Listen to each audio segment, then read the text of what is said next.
Okay, perhaps I should start with my name. My name is Kinelwe. I was born in 1988 in Pretoria, South Africa. And if you know much about South Africa, that was just before apartheid officially ended. I think it ended in the 90s, 1990 officially. And but in any case, I can't say I experienced it because I was too young. I mean, I must have been about 2 years in 90, so whatever.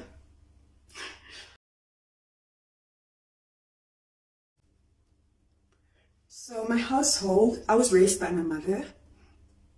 Um, my dad passed away when I was maybe 3 or 4, I don't know. I actually don't have any memories of him, so it's kind of weird because like my mom always tells me that we were close somehow, and I don't know. I don't have any memories, which I think is a good thing because then I guess if I had memories of him, I would miss him or something. But to be honest, I've never actually felt like I missed another parent besides my mom. Um, so yeah, it's really whatever.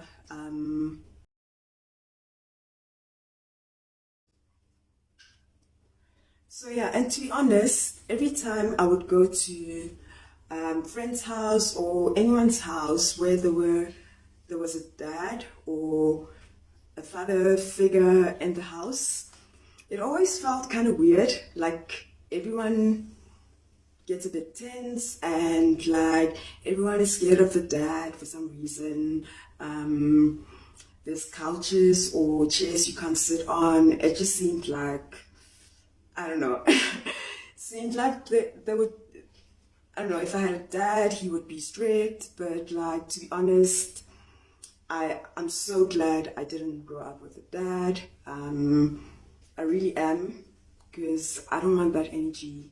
Like my mom was so great. She was so easy with me. I mean, she was strict, but not in a harsh way. And I don't think I was the kind of kid that you needed to be strict with. Like I was very obedient, and I would have hated having like a disciplinary figure in the house. That would have been like, oh my God, no. And and I remember whenever there would be like male relatives that would come live at my house for a while because they needed someone to stay, I always got annoyed with how they felt like they can just control the remote. And growing up, like in my time where I grew up, like kids don't have control of the remote. But of course, I did because there was no dad or other people. I was just with my mom. So, like, one of my uncles would just be watching dumb shit on TV that I wouldn't want to watch. And it's like, it just became a weird situation where, like, you have to step on eggshells and, like, yeah, it's just weird. I guess I don't like men. No, I do, but no, I don't.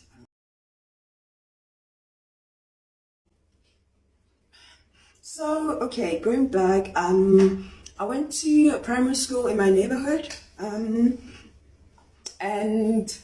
it was, I guess, one of the best ones, if you can call it that. But like, I was smart from like even before going to primary school. I think I left preschool earlier than I should have, because in those days you could only start school when you're 7 years old or something like that. So I think I started a year earlier because I told my mom I was bored, I want to go to school. All we did in preschool is like you have sleep time. That was the dumbest shit ever because you have to lie there for hours wondering when are they gonna wake you up, and like it was just dumb. So anyway, I was good at school. Um, and by the time I started school, I already knew how to read, how to use a calculator. So like, um, and I was an A student from the first grade to the seventh grade. I mean, I think sixth and seventh grade, there was one other student who, I wouldn't say we were competing, but we were the top and we were friends anyway. I guess, you know. Um, But yeah, that was cool. I wasn't popular or anything. I don't remember much about what kind of person I was. I just think I was just there, just there. It was okay. Not many memories from there, but I don't remember anything traumatic except to this day, I still don't know if this was a dream of or if it actually happened. And the older I get, the more it feels like it must have been a dream, but I'm sure it was. I don't know. So like if there used to be an urban legend called Pinky Pinky. So Pinky Pinky, I don't know how this shit came up.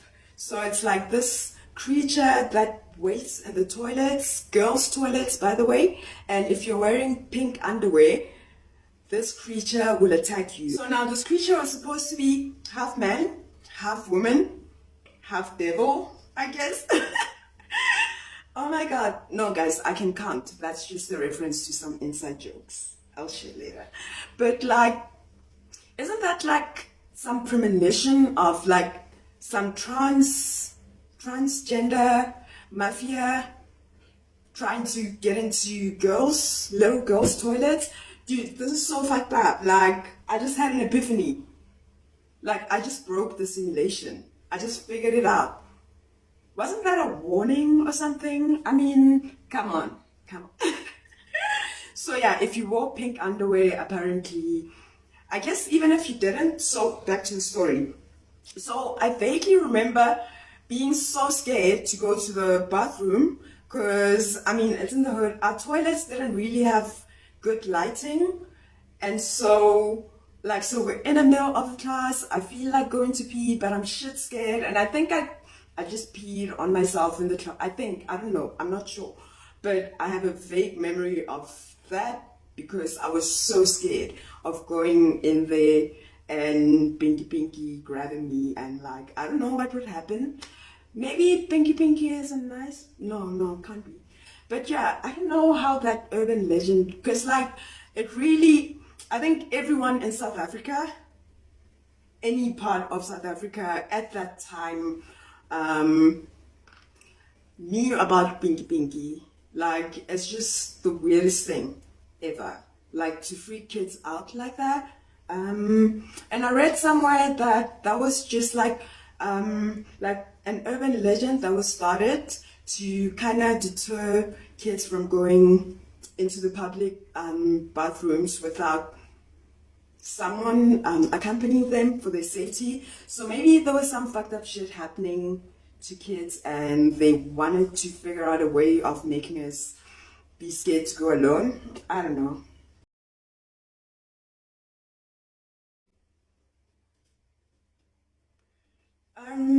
So like I said earlier, I actually don't have many memories of childhood. I really don't. Like, it's all vague, but I have vivid memories of, like, I think I've always been into drawing and stuff.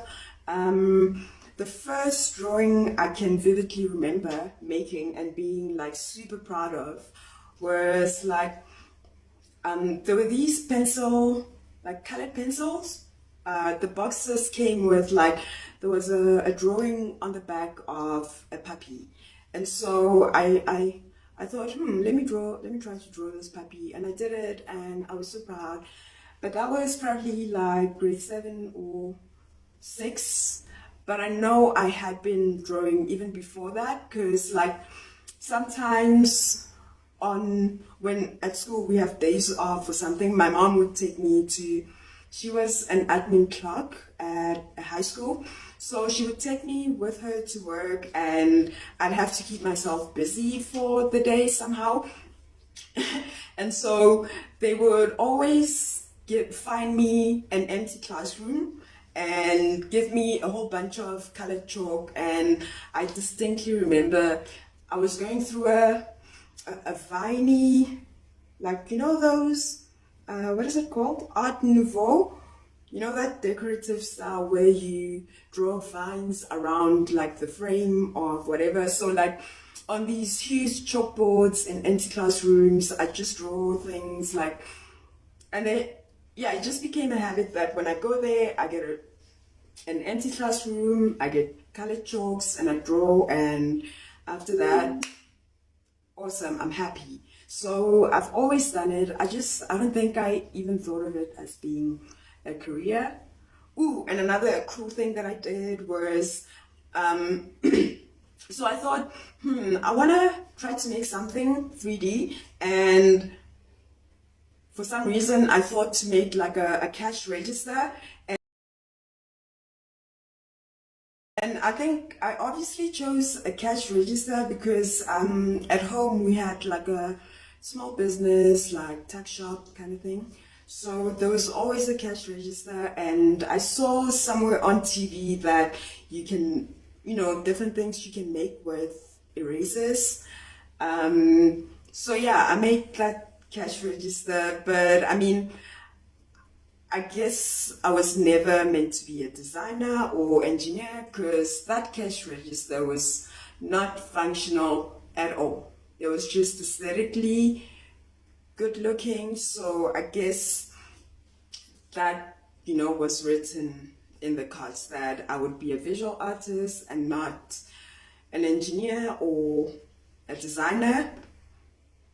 I mean, I should have saved my time, so much time, instead of thinking that I would be an engineer. I don't even think I knew because, like, in seventh grade, when I had to decide where to go high school, I thought, oh, I want to go to a technical high school because I want to be an engineer.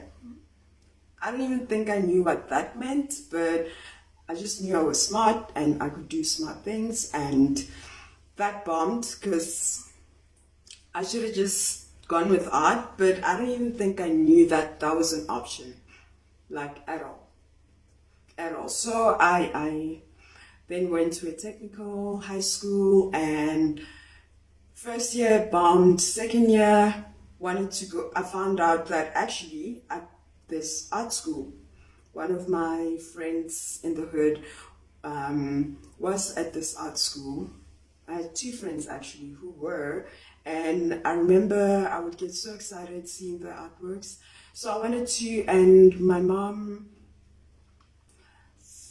yeah, didn't let me. She said, you have to finish what you started. You wanted to go to this technical school, and now you have to finish. Big mistake. Oh my god.